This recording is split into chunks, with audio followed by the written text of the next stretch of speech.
Working Fans Podcast. Cool. Yep. All right, here we go. Coming down 3, 2.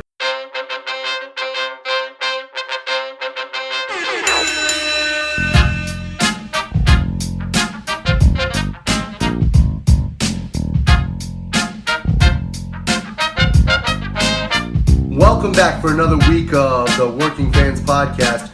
This is AJ. I'm the former wrestler. We've got Dave, the ultimate fan, here with us.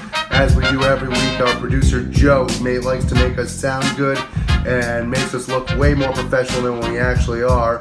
As always, you can find us on Twitter, that's @FansWorking, Facebook, Working Fans Pod. We've got email where you can reach out to us and please contact us to let us know what you think of the podcast and for any ideas that you might have. That's workingfanswrestlingpod@gmail.com. We're on Instagram where you can keep up with us at workingfanswrestling_pod. And then you can now listen to us on all major platforms, including Anchor.fm. We're on Google Podcasts, Spotify, Breaker, Overcast, Pocket Casts, Radio Public, Apple Podcasts, and you can actually check us out on YouTube. Now, it's important when you go onto the Apple Podcasts and YouTube, hit that subscribe button, give us a rating, let us know what you think so you can help us out and we can continue to do what we love and bring you guys in as fans. Working Fans Podcast. This week we have one of the most unique senses of humor in wrestling social media. If you follow him, you know he loves the Joker, he loves wrestling, and he loves his family. He is the Black Chick Thriller, the Vanilla Gorilla, get a load of this Joker, Mr. Chris Zaucha. Chris, how you doing? Is it just me or is it getting crazier out there? Nicely done. Nicely done. It is getting crazier out here, sadly.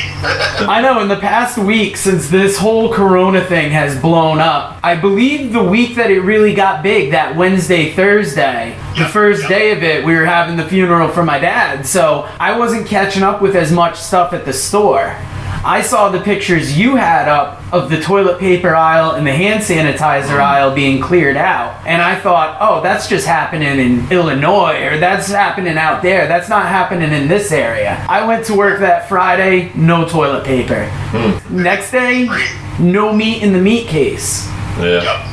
And every day, people are like, excuse me, you guys got the chicken in the back? You guys got any more burger? Yeah, we're sitting on it, man. We're actually waiting for tomorrow to put it out because today it's just not happening. You know, they're like losing their minds shopping-wise, and it's weird. You know, people, they're scared because nobody knows. No one really knows what's going on, what's causing it. What, you know, is there a vaccine? Is there that? That's why everybody's running out and they're buying everything. Like, we don't have any soup, we don't have any mac and cheese, we don't have any, obviously, toilet paper, paper towel. We still have some Kleenex, but that won't last long. Hand soap's all gone.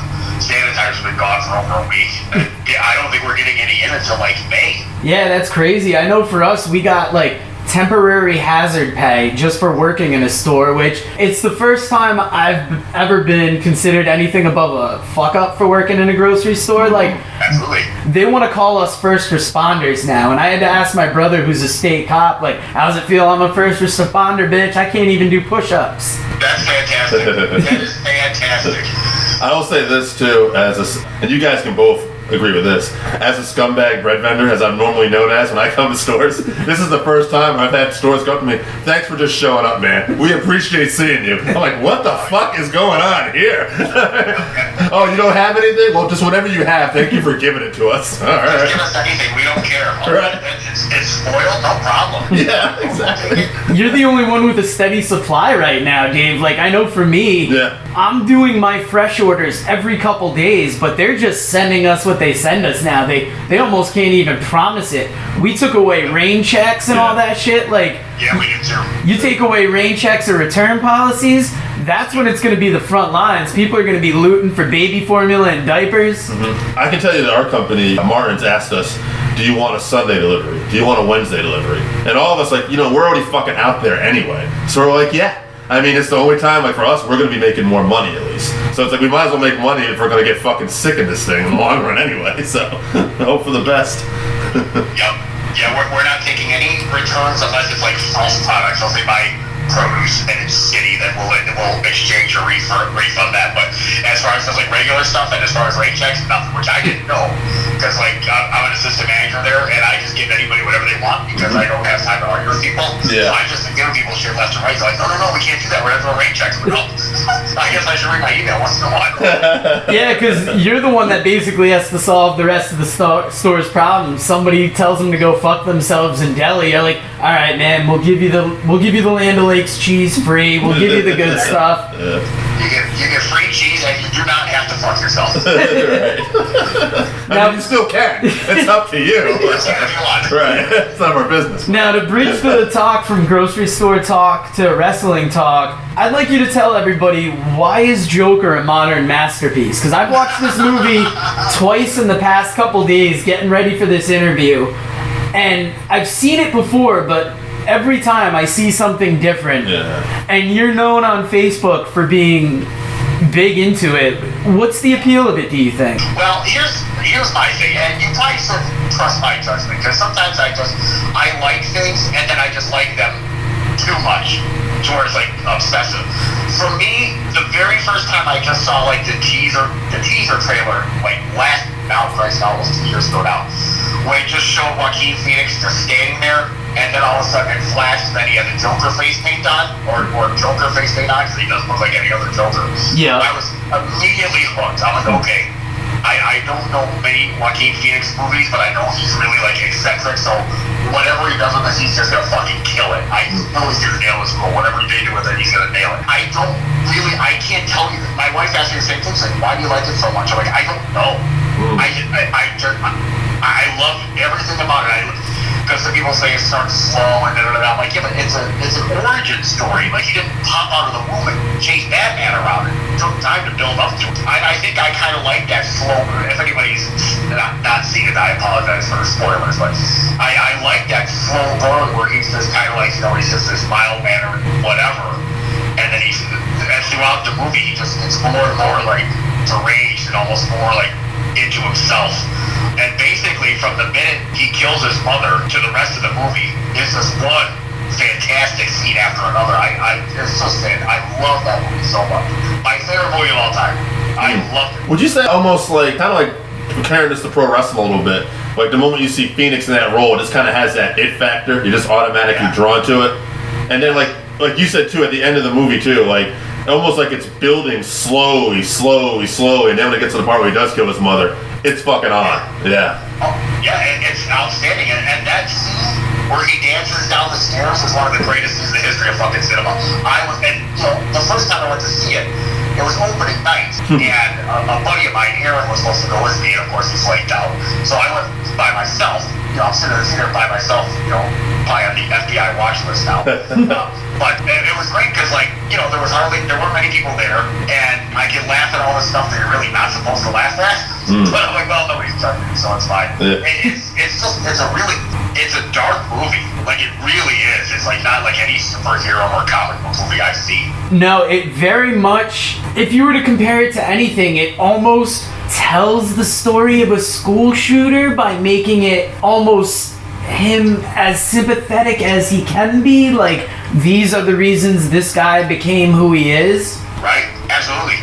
And it's like you find yourself like rooting for him, or at least I do. And I still, like, I'm in the wrong because he's obviously the person that's in the wrong here.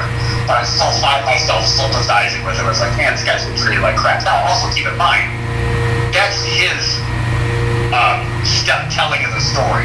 So he may be full of shit. You know what I mean? Yeah. The thing I liked about it was his dedication to killing that third Wall Street guy. You had the two down. This last guy was crawling away, but it's like, you know what? Fuck this.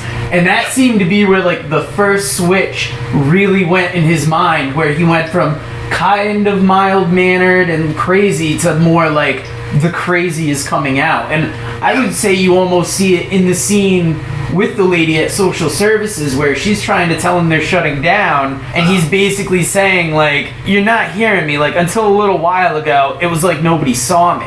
Right. And that's when he finally felt seen, And when he did, it was when the whole Joker thing took off during the city.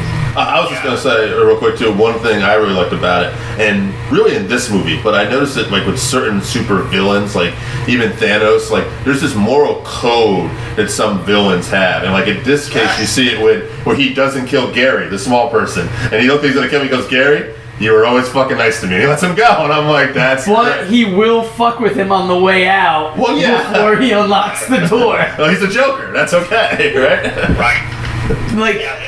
Yeah, same thing with Thanos, too, because it's like I love the event, like I love Joker, honestly, but the Avengers movies were fucking badass. And at the end of Infinity War, when he wipes out half the population, it's like, I said to my wife afterwards, I'm like, it's sad that I talk about this stuff, like, outside of the theater, but I said to my wife, I'm like, Thanos, he's not wrong. She's like, yeah, that's great.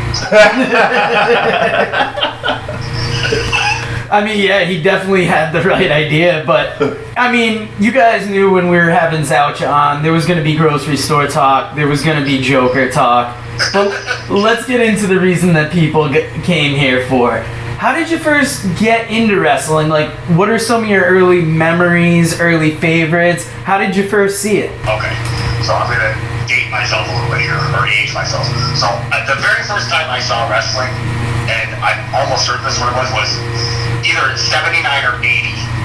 And I happened to like come downstairs and my dad was watching wrestling. And it was, as I remember, and I could be wrong, I know for sure one wrestler was Nick Bockwinkel. And I thought he was wrestling Spike Huber, but I could be wrong now, because again, it's been a really long time. And I was hooked immediately. Like, one of the guys was, with the proverbial crimson mask. So I was like immediately drawn to this. I'm like, what is this? This is crazy. And I never stopped watching. I watched just AWA at first because I didn't know there was anything else. Because we lived in Arlington Heights. It's like not in Chicago, but close to it, like an hour away. To me, that's close. And all we had was AWA. I didn't know there was an NWA. I didn't know there was WWE. I didn't know any other promotion until we got cable. And then I happened to turn on, I think, USA Network, and it was like Bob Backlund against George the Animal Steel. I'm like, who the fuck are these guys? No idea who these guys were. And same thing, I was hooked right away. Same thing with Georgia Championship Wrestling. And I've never, like, I don't watch Raw weekly now, just because if I didn't have a job, I would have, like, a little more time. I don't, that's a lot of time to invest in one TV show. I mean, 3 hours is a lot of fucking time. So I do watch the highlights and stuff, but there's other shows I still watch weekly, like NXT, AEW, NWA. I'll watch those every week. Yeah, same here. You know what's funny is I'm 43. The first memories I have. Yeah, the first memories I have are actually Bob Backlund putting a chicken wing on Big John Studd. Nice. And Jimmy Snuka, I don't remember who, but diving off the top rope. So the Superfly, the chicken wing. And it's funny, we were just talking about this week with our other co-host AJ, and he's not really that big into he doesn't care that there's no crowds in wrestling right now. Like, that doesn't bother him, which I said is kind of odd. But for me, I didn't grow up in Chicago, but I will tell you, as a kid, Chicago is one of those crowds. I always remember, like, especially when the NWA or WCW came to town, and it was like just one of the raucous, rowdiest crowds. Oh yeah, we went. As long as I've watched and loved pro wrestling, I honestly haven't been to that many live events or house shows, whatever we want to call them. But I went to see Nitro pretty much every time I was here, and we went to the Nitro in '97 where Rodman showed up. Wow. And then him and Hogan and the NWO, they jumped Giant and Luger, and and we were pretty close. I don't know how close we were, close enough to see everything. And all of a sudden, I'm like getting hit with beer. I'm like, what the hell's going on? People just start like littering the ring, just like the Bash of the Beach. Just start littering the beer and pop and stuff. Like, this is fucking phenomenal. This is I'm so. And that's why I was like such a big fan during the Monday Night War and the Attitude Era. And I like every era. But what I like most about that, because when I was growing up watching wrestling, I was like an outcast, which was fine. But I always wanted wrestling to be more popular. I wanted people to see in wrestling what I saw. Because I didn't watch sports. I don't care about fucking football, base. I don't watch any of that shit. For me, that was a sport. I know it's predetermined, but that was my sport. So when it got popular, I saw everybody wearing Austin 316s and NWO suits and Diamond Dallas Page suits and gold. And then finally people are starting to realize how great this is. I was so happy. And now anytime I see a wrestling shirt, I'll stop for them. I'm like, hey, I like wrestling too. And they're like, dude, you're like, what the fuck's wrong with you? Yep. I had a guy in the bathroom the other day. I was washing my hands at work, and I've got a bunch of wrestling pins on my hat. And he goes, "Oh man, you like wrestling?" And I looked over at him, and I'm like, "Oh, is the bathroom really the place to talk about that, bud?" And then, like, he likes my big gold, I've got the big gold belt pin on my hat, but it says Goldberg on it. He goes, "Oh man, I love Ric Flair." I'm like, "Oh, me too. I wish it said Ric Flair." And then as I'm explaining the Goldberg thing to him, like, I'm getting way too nerdy for this guy. He's just high off crack and wants to say, "Bud, I love wrestling. Let me get the fuck out of here." Right, let me wrap this up. And this guy's how about Yeah. second title reign? He's like, yeah, it's great. I gotta go cycle. Now, did you ever, so you basically never fell out of love with wrestling. You've just been into it the whole time. Yes, there was never. It's funny because almost everyone I talked to fell out of it at one point. I never did, even when I discovered girls, and not that I really discovered very many, but I was never like, oh fuck, I'm not gonna watch wrestling. I think the only time I was ever like really turned off was with Chris Benoit, and I'm like, I need to take a break. I think I took like literally like a 2-week break from wrestling, and then I was back at it. But yeah, I've always liked it. Always liked it. Now that you brought up Benoit, that's kind of, I mean, it's back in the news, obviously, because the upcoming Vice show coming out. Where are you with Benoit? Like, were you a fan before it happened? Do you have trouble kind of reconciling being a fan with him to this day? Like, how do you feel about that? So, I was a huge fan. Huge fan. He wasn't my favorite, but he was up there. When everything went down, when they said he died, and his family died, and I'm like, and I didn't think anything of it, because you never think like, oh, he likes him. At least I didn't. I'm just like, okay, they must have been carbon monoxide poisoning, and my wife's like, you don't think he can afford a carbon monoxide detector? Yeah, you're thinking any reason why I could still like this guy, and your wife's like, right, yeah, babe, he's got the money. Smart one, like, no, that's not how it works. Once I knew what happened, I was done with him. I think at that time, I'm like, oh, I fucking hate this fucking guy. I think now, it'll be 13 years this year. I don't have any kind of opinion at all. I will say this, with the documentary that just came out, obviously everybody watched it.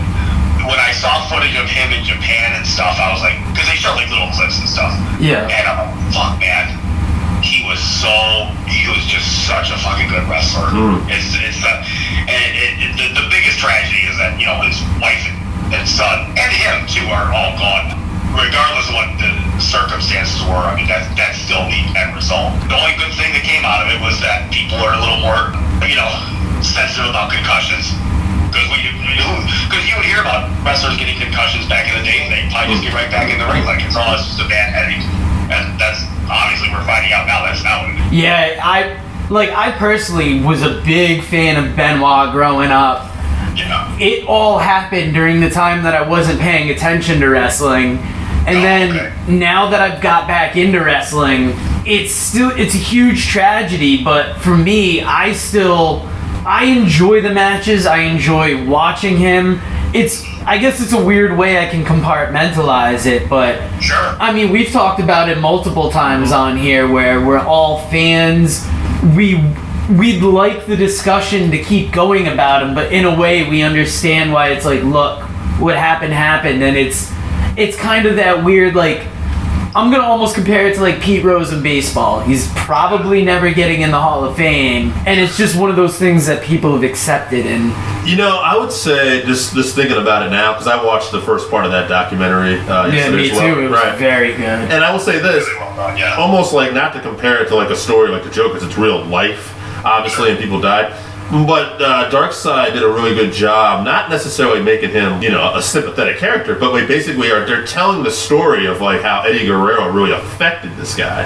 And that was something I never really thought about that. You know, you think about, oh, this guy lost someone close, but you're realizing, well, wait a minute, this might have affected him a lot harder than we even realized, where Eddie's wife is having to console him at times. Well, just his crying on Raw, that's the kind of emotion that you didn't see from Chris Benoit up until then. Like, honestly, the only emotion you really saw from him was violence. Go back and watch. In the ring, obviously, but WWE produced a DVD with him after WrestleMania 10. And there's a part on there.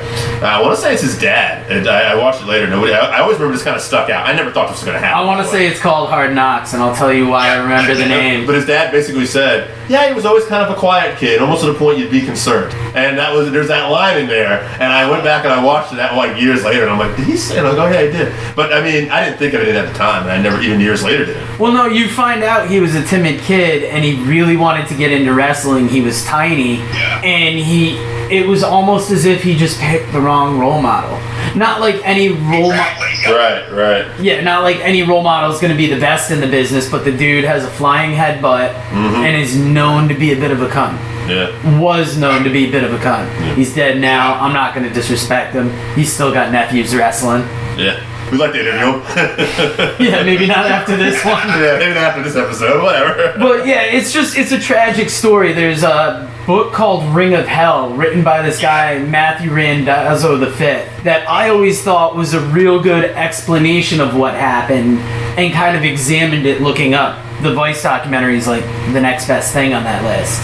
Yeah, that Ring of Hell was real good. And that's, and I'm almost to the point where almost anything I see or read, I think I've been watching wrestling too long, so I don't believe anything anymore. Even when this coronavirus first started, I'm like, I'm making it up, but now I'm finding out that they're probably not. But like when you read Ring of Hell, Benoit sounded like he was a real shitbag his whole career. Like, it sounds like he was just a jerk off.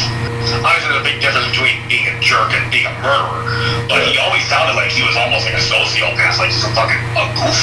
Yeah, like, oh man, I missed that leg drop in the ring. Let's go in the back and do 1,000 Hindu squats because I need to do it to atone. Yeah, right, exactly. I don't know. Like I said, if I watch like old nitros and his matches come on, I'll watch them. But I'm just so just emotionally detached. Like it's just, and I'm not like actively trying to emotionally detach myself from it. I just am, because it's been so long, and no matter how long it's been, he still did what he did. It's not up to me or anybody else to say like, oh, I forgive Benoit now. I mean, it is what it is at this point. Yeah, I mean, I'm just a big fan, so anytime I get a chance to bring him up, I kind of want to explore like how people are with it. Like, can you reconcile it? Either way, it's a tough thing, and when we watch wrestling, we just kind of want to escape real world problems, not think about them deeper. Yeah, exactly, and that's kind of how I get too. Like, if I and we don't have to jump too far down this rabbit hole, but like when I watch, like for a long time when I would watch wrestling, because I was reading the Observer and the Torch, and I thought I was a smart mark, and I would sit there and I would just overanalyze every segment, and I'm finally like, you know what, I'm not enjoying this, so I'm just gonna watch it just the same way I did when I was like 10, and just, if I like it, I like it, if I don't, I don't, but I'm not gonna analyze who they should push, because it doesn't fucking say Chris W.E. It's WWE. So if I'm not making any money or losing any money no matter who they push. So whatever they want to do is fine by me. I'll watch it, and if I don't like it, I'll fast forward. That's fine. And I try to do that with wrestling, because people are like, oh, this guy's an asshole. It's like, yeah, he may be an asshole. That's not necessarily Benoit, but just like other wrestlers. Like Joey Janela, even though he's not very good, in my opinion. People are like, oh, he's a fucking insult to the business and blah, blah, blah. But if he's good, I'll still watch it. You know what I mean? Because I have no involvement in professional wrestling other than as a fan. So how these guys make money off of pro wrestling is of no consequence to me. Now, if it's somebody like Cornette, who's actually made a living in every single facet of the business, when he's critical of current product or current stuff or whatever, I'm fine with that, because he actually has some skin in the game. I have none. So I'm not going to say, oh, this is an insult to the business. Like, well, the business insults itself every day. Trust me. It's been insulting itself for a long fucking time. Yeah, it's just developing into what it is now, and it's like either kind of like the newer product or you don't. Like recently with WWE, it's led me to where I wasn't enjoying Raw, I'm not enjoying SmackDown, these pay-per-views are kind of garbage. I pick and choose, I watch it here and there, like if my brother wants to watch an event together, yeah, let's get together and watch it, but I'm not as much a week-to-week watcher anymore. Like MLW has my interest, NWA has my interest, New Japan, AEW. Like AEW does sports entertainment, but to me they're doing a more palatable version of sports entertainment. Yeah, I think so too, for sure. Or at least it's just more interesting. Yeah, I've been enjoying just about every episode of AEW. I missed one, like 2 weeks ago, but this one that I just watched this past week with Matt Hardy coming out. If anybody didn't see it, I apologize when Matt Hardy comes back. So Matt Hardy's there. I'm like, this is fucking, and especially given the circumstances, they're wrestling just in front of other wrestlers. Yes. So it's like they have an audience to play off of. And it's, it's not like that's something that's been done before. So there's no, blueprint on how to present that kind of professional wrestling or sports entertainment. So I really enjoyed it because it's something, anything different, unless it's like really stupid, anything different I enjoy because it's like, okay, this kind of outside the box, I'll take it, let's try it, If it's that variety show thing of wrestling where it's like you like wrestling, but have you seen it this way? Yeah. Right. Exactly. What's funny is I was saying a couple weeks ago before this started, when they were just starting this, I thought, oh wow, WWE has that performance center. Like, not even NXT, but SmackDown and Raw, they can put like extras in the crowd, like, because they have so many wrestlers we haven't seen before this happened. Yeah. But they didn't even do that on Raw or SmackDown, and then AEW did. I'm like, how did the WWE not do this? And I like NXT week to week for the most part. I think they're awesome. But like, I didn't understand like how nobody could like put like those extras in the crowd, and then AEW went and did it. I'm like, how did they do this? Like, you know what I mean? They don't have a fucking performance center. That blew my mind. Especially since you always, like, if you watch shoot interviews and stuff or whatever, you hear about how much of an attention to detail person Vince was. Like, when they would make the old WWF posters, and they would, they would take a picture of the crowd. If there were a couple empty seats, Vince would say, no, Photoshop, whatever. Right. And for him to not, and maybe just, and there's a different time now too, because they're juggling so many different things. Sure. How could nobody have said, like, you know what, you guys aren't doing anything anyways, just go sit in the crowd, Yeah. I mean, and just cheer and boo, I'm surprised they didn't do that. I gave NXT a pass this week just because I think they canceled TakeOver like literally that day. It was announced that day it was going to be a 2-day WrestleMania, and then we haven't heard anything about TakeOver. Next thing you know, we're getting a review show. I'm like, okay, this probably was a last-second thing. And how about Mania getting put in the Performance Center now? Like, you're taking the biggest event of the year, and you're making it no different than Raw or SmackDown. Yeah. I don't know what, like I said, it's something different, so I think it's kind of cool, but it's just such times are so much different now. It's so weird that you would think that Vince would say, let's wait till August. Yeah. And we do WrestleMania then, because it's not like, WrestleMania is always in the spring, but it's never on the same day. So it's not like etched in stone. It has to be in the spring. You can put it in summer or whatever. Not that he wants to, but he could in the case of a virus outbreak or something. Yeah. So I'm surprised they didn't do that. But maybe he just said, you know what, if these are the angles we're going with right now, we're just going to keep going as if everything's going fine. So, I mean, I guess it's kind of a good thing, I guess. Because otherwise, I mean, you have to you manage trying to prolong Goldberg and Roman Reigns. I mean, and I like both guys, but I don't want to see it anyways. I'm not going to be wait 6 months for it either, Yeah, that storyline's got a shelf life. Yeah. I was going to say, what is interesting, though, is to see guys like, it's been awkward shows, but the few examples of, like, I would say for me, Edge, Cody, and even Bray Wyatt in his thing, I thought there were certain people who really do well with the promo, despite not having a crowd, and they kill it. And it's like, that's kind of interesting to me. It's like, oh, okay, wow, these guys can do it no matter what. Yeah. And how many guys in WWE can't? Because honestly, there may be a shit ton of guys there that can cut a good off-the-cuff promo. But we don't know because, I'm not backstage at WWE, I don't think any of us are, but if they're over-scripting these promos like they are, you're never going to see how capable these guys can be. Right, that's one of the things I love about NWA. You see good promos on NBA Power, there might be a bad one here and there, but they're giving everybody a chance. But exactly, that's the thing. It's like, listen, if they're bad, that's okay. Right. It doesn't mean that you can't. Listen, baseball teams lose games. It doesn't mean they fucking never play again. You know what I mean? It's like, if you have a bad promo, okay, you practice and then you get better. Or you don't and you aren't good at it, and then you just don't do promos. Exactly. And I think WWE's running like basically a gigantic television conglomerate at this point. So I'm sure Vince is like, okay, everything has to be down to the minute, down to the second, because we have advertising against this. So in one respect, I get it, but on the flip side, it's like, you're not helping these guys. They're not going to get any better if you're doing it for them. Yeah, like the old timers, they'd know how to do their promo and almost hit the mark on instinct. Like, okay, I gave you 2 minutes there, right? And if they didn't give you 2 minutes, they gave you 1:53. So you're good. Right. Yeah. guys can, even with the scripted promos, they're still good. Like, I think Kevin Owens is a good promo and stuff, but overall, it's like, God, these guys can be so much better if you just let them try. Just let them try. And then if they suck, then, back them up a little bit. But at least give them the opportunity. Yeah. Now, these days, people really seem to like either classic wrestling or the newer product. You seem to be a fan of both. Like, how do you balance your enjoyment between the classic stuff and then what goes on today? It's kind of hard to say. To me, because when people say, it's sports entertainment today, back in the day it was pro wrestling. To me, and this is just my opinion, I'm not saying I'm right, but to me, it's always been sports entertainment, or it continues to be pro wrestling, because the basic fundamentals are still the same. You have a ring, you wrestle, whoever wins, and whoever doesn't.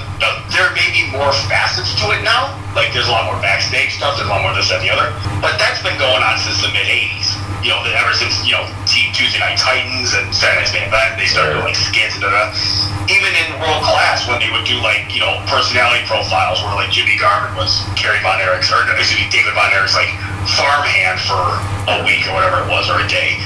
There's always been aspects of, like, the entertainment side. So to me, while it's a lot different, in my eyes, it's still the same. The fundamentals are still the same. I think that the wrestling that I don't want to say the wrestling I grew up with, but the wrestling I grew up with, in my opinion, is a lot better than what's out there today. But there's also stuff that's out there today that I think is better than what I saw when I was younger, if that makes sense.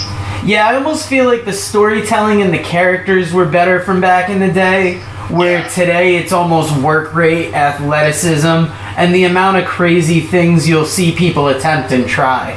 Sure. And I'm a big fan, a big mark for that stuff too. Like I do like when they have just like a spot monkey match, because here's the thing, because I'll see somebody like they'll post like let me say this. My favorite wrestlers of all time are Roddy Piper and Terry Funk. Terry Funk has been wrestling for 150 years, so I mean he's pretty fucking old school. And I love Nick Bockwinkel, I love all that stuff.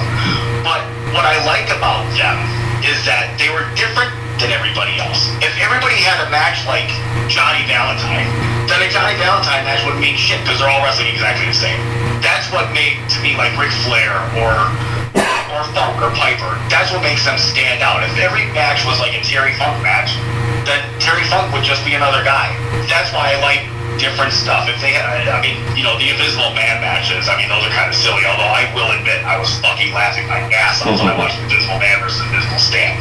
But if you do all matches like that, then yeah, it's going to be, it's going to be stupid. I like that there's a variety. I'm not saying you have to have silly stuff, but I don't necessarily think that it's terrible to do that either. You just have to try to find the right balance, and you have to find the right crowd. Like, there's some people who want to see that kind of stuff, and some people are really not interested in that. So it's just kind of trying to find your niche and what you want to present. So like I said, to me, I'm always gonna love wrestling unless it goes away. I would never not be a fan of wrestling, even if it's not always as good as I would like it to be. I'm still gonna support it any way I can. Now, similar to Josh Dunn, who we interviewed earlier, I'm familiar with you through both the Book in the Territory, the Mothership Facebook fan groups, and Rockin' Randy's. Now, what drew you to both those podcasts and then the Facebook groups associated with them? Because I get an endless kick out of both the shows and the Facebook groups, but there's something about the people in those groups that the sense of humor pops me, the memes are on point. How did you get attracted to the podcast and then those groups? Okay, so with the 605, I was listening to Cornette's podcast, and at the time I didn't really listen to his podcast. I don't even know why I was listening to it, but I had it on, and Brian was his co-host. And Brian was talking about this show called The 605. And I'm like, well, there's all the classic stuff. I'm probably going to like it. So I started listening to that like in 2016. So they were already like maybe 6 or 7 episodes in. I don't remember. It was still him and Biggs at the time. And they're talking about like, their top 10. And they're talking about like the Slip House Boys and just like... Fun and fun. Nonsense. Yeah. I'm like, what the fuck are they talking about? And I was working overnights at the time, so my buddy and I, he was in old school. Like, he hadn't watched wrestling in years, but he was listening to it with me because, I was in charge, so he listened to what I wanted to listen. But we're fucking laughing our asses off. Like, what the fuck are they talking? Who is Yo Mama the Jungle Savage? What is this? So I've just been a fan ever since. It's a great. I love that show. It's a great show. As far as booking the territory, I listened to it one time, and I did not like it because they were talking about something really raunchy. And I'm not like a prude or anything, but I'm like, man, I can't listen to this with the kids in the car. It's terrible. Yeah. So I'm like, I don't really like this. But somebody told me I should at least join the page. I'm like, I'll join it. And everyone's just like posting like, inappropriate memes all the time. And I'm like, oh, this is fun. And somebody said something about the show, and I didn't get it. I'm like, oh yeah, what are you talking about? And Mike Mills was like, what the fuck, don't you listen to the show? And I didn't want to say, well, I didn't really like it. So I went and listened to it again. I'm like, okay, this, because if you hear Harper, Doc, and Mills talk, it would just be like me talking, like two of my, like the three of us talking, just, three idiots, you guys aren't idiots, but three idiots just talking about fucking wrestling. I'm like, this is how I would act. So I've been hooked on that show ever since. And that's a really palatable show. It's like an hour and 50 minutes. I was like, dude, perfect.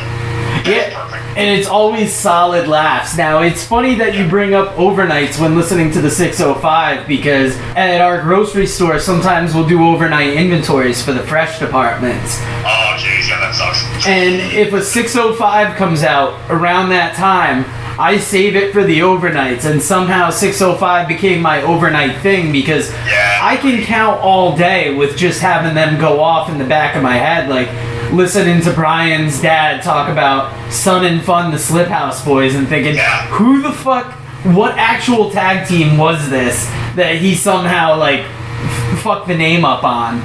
Right. It has to be John Taylor and Ron Price. It has to be. It has to be. God, but yeah, just everything about that show, and booking the territory, another one where it took me a little while to get into it, but then once I was in, I'm like, you know what? I have to be on their Patreon. And actually, a little story, I took my shot at trying to get Mike Mills this week. Sent him a Facebook message. I listened to the podcast, so I realized it's not something he's going to be able to fit in, but I told him actually I was going to have you and Josh Dunn on, and he said that you guys were both solid dudes, and it's crazy to hear a podcast host talk about you going, that dude's solid, just because he knows you from the Facebook group. He's like, I've laughed at some pretty fucked up memes that he shared. Yeah, that's a great show, and it's funny because maybe like a year ago, Mike got into it with a friend of mine. I'm not gonna say who it is, in case you guys don't like him, or in case you do like him. He got into it with a friend of mine, and I left the page. I'm like, I'm not gonna be here if you're gonna treat my friend like this.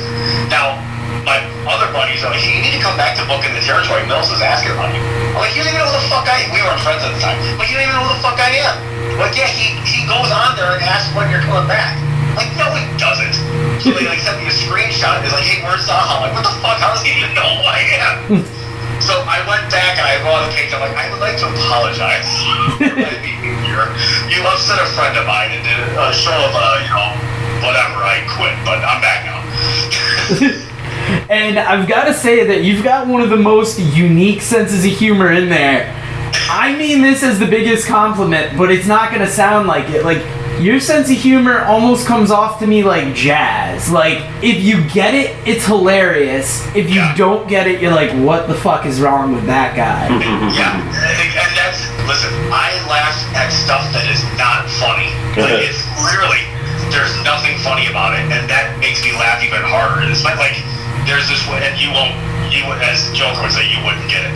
If you see it, I will describe this meme to you, and if you see it, you won't laugh. But I could not stop laughing. So there's a meme. It's one. Do you remember when Infinity War came out, and they had those memes that says society, Infinity War is the most ambitious crossover of all time. Yes. And it'll say me, and then that shows something else. So there's the same concept here. Infinity War is blah blah blah, and then they had a picture of a guy dressed up like Shrek and Garfield just standing next to each other. And I'm laying in bed with my wife, and it's like 1 a.m, and she's sleeping. I'm crying. I'm just trying so hard to not wake her up. So I go on Facebook and I tag her. I'm like, listen, I'm very sorry. I'm about to wake you up because I can't fucking stop laughing. And I roll over and I fucking busted out laughing. She's like, what's so funny? I'm like, you gotta see this meme. And she looks at it, she's like, It's not funny. And then I lost it completely. I couldn't stop laughing. It's hilarious to me. It's been over a year. I don't know. I got a weird sense of humor. Now that kind of was leading into the question, like, what do you find funny and what makes you laugh? Because me, it's weird. It's all over the place. Sometimes especially dark humor can be where I find the joke at. Yeah, I don't know that there's... I like dark humor. I like stupid humor. I like slapstick. I don't know that there's anything that I wouldn't, unless it's like has to do with like child abuse. Then it's like, okay, I kind of shy away from that. But like anything else, I don't know if it's racist. Obviously, I'm not gonna find that very funny. But I'll laugh at just about anything. It just, like I said, and again, some things make me laugh harder than others. Some things are hilarious to everybody else, and to me, I'm like, I guess that's kind of funny. But you show me a picture of Shrek and Garfield, and I completely lose my mind. So I'm all over the place. So, like I said, that Invisible Man versus Invisible Stan. So Invisible Stan comes out to the ring. Now he's invisible, right? So there's nobody actually there. And the fans start chanting, "Holy shit!" And I fucking lost it. I'm like, because it's hilarious. They're chanting "Holy shit" at nothing, and the fans are high-fiving nothing. I'm like, this is the greatest thing I've ever seen. This may not be everyone's cup of tea for pro wrestling, but I think it's goddamn hilarious.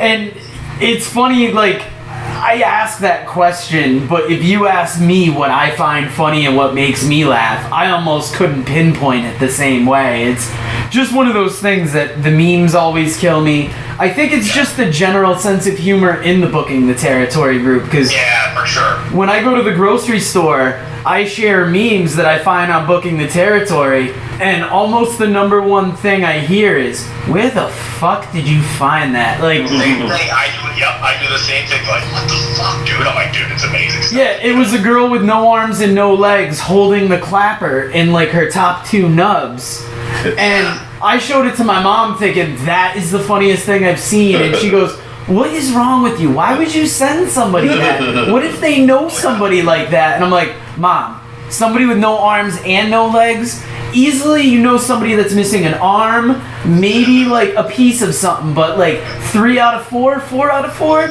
I don't know any torsos. Like, I'm safe here." Following you on Facebook, you own a pit bull. I gotta ask, how has that been for you? I only ask because I owned a pit bull, and I found it an interesting challenge as time went on. Okay. I have 3 dogs. I have 2 pits, and then I have a min-pin something. I don't know what the fuck she is. So our older pit bull is fantastic. He's great. He doesn't growl. He just wants to sit around. He doesn't give a shit about anything. The pit bull we just got in the fall, she has a shitload of energy. She jumps on everything. She bites, but she doesn't bite like with aggression. She just wants to play all the time. She's never ever had any aggression at all. I've never been I've never been afraid to keep her like with the kids or anything. Yeah. But as far as dogs go, I mean, I've had dogs almost my whole life. They're fucking great. I have no complaints. I mean, I wish she would calm down a little bit, but I would say that about any dog, whether it's a pit bull or not. What challenges did you have? Did it like attack you or something? Or? Well, we got him as a rescue, and we did have the problem with the high energy. There was definitely no small animals around him. Like, if he saw a cat, he was on it. Yeah. The smaller animal aggression was a thing, and I had a couple like close calls with Buddy's kids where eventually it was like, look, I'm gonna keep this dog kind of away. Like, he's good with people. Yeah. Other dogs, it was hit or miss, and eventually, since it was just me living alone, I kind of kept him away from my brother's dogs, even though he lived with them for a while. So I just felt the responsibility of, I know how people look at this dog. Yeah. I know how the dog acts with me, but I have to be like aware of how he is in the world. Right. Oh, for sure. And that ends up pissing me off, even though I agree with you. I disagree with you at all. But I do get pissed because I'm not sure if it was, so Piggy's the one we just got, Bowie's the older dog. I can't remember if it was Piggy or Bowie I took to the vet, just to get their nails cut or something. And the vet's like looking at their records, and the vet's like, is he still aggressive? I'm like, no, he's never been aggressive. Where'd you get that? He's like, well, I don't know. We don't know. I mean, we just make it up. I don't know where they got that from. The only thing I can guess is that we, whenever I have them get their nails cut, I do have them muzzle. Because I'm like, I don't know, maybe he'll bite. I don't know, because I don't know if he'll cut the nails. Maybe he'll bite, maybe he won't. Yeah, you're clipping his nails. I mean, if I clip my nail too close, it hurts. What's a pit bull gonna do? Right. Yeah, exactly. So it's like, I don't like cut my own nails, much less having somebody do it for me. So I would, I just said that for their own protection. I'm like, listen, I don't have a snapback. And even like when we first got Bowie, I took her to the vet, and she's like, how's he doing? I'm like, well, he's fine. He wants to be left alone a little bit because he's new. And she's like, oh, you have to be careful with that. He has kids. I'm like, okay, lady, I fucking know what the fuck I'm doing. Okay, it's like, yeah, like he's fine. I'm like, believe me, he's fine, and he is. He's fantastic. He's one of the best dogs I've ever had. Piggy, she's fine. She just wants to eat everybody. Or that's wonderful. Yeah, and like I find them to be very lovable dogs. Like I don't know what his situation was before we got him. It could have been, I mean, he was a good dog, but there was just that minor aggression throughout his time that it was one of those things about pits that just lives on. I just had to ask because I had my pit bull for like 13 years, and oh wow, I always describe it as I loved him as a dog, but I don't know if it's necessarily a situation I would walk into again, because it's like, it's like having a kid that's a little off. Like, look, you give him a sharp object, he might stab you. I'm just warning you. We don't trust the little one. Right. Yeah, exactly. But good analogy. Now, being a parent who's into wrestling, are your children into wrestling at all? Nope. I've tried. When my son was real small, or not real, he just turned 13 this past week. He got into WWE a little bit. I took him to a house show one time, and he was into it. Overall, no, they're not fans. I will say that I took them to an AAW, their local promotion here in Chicago. And it was the only reason I went was Jushin Liger was there. And wow. And I'm not gonna get it. It's not like this guy fucking hangs out here. This is my chance to meet Jushin Thunder Liger. And I'm not a huge fan, and it's not because I don't think he's good. It's just I don't really follow Japanese wrestling. But I will say the stuff I see with him in Tillman, obviously, he's even if I've never seen him actually, he's a fucking legend. He's Jushin Liger for Christ's sake. So I took my kids to that. It was actually my son's birthday.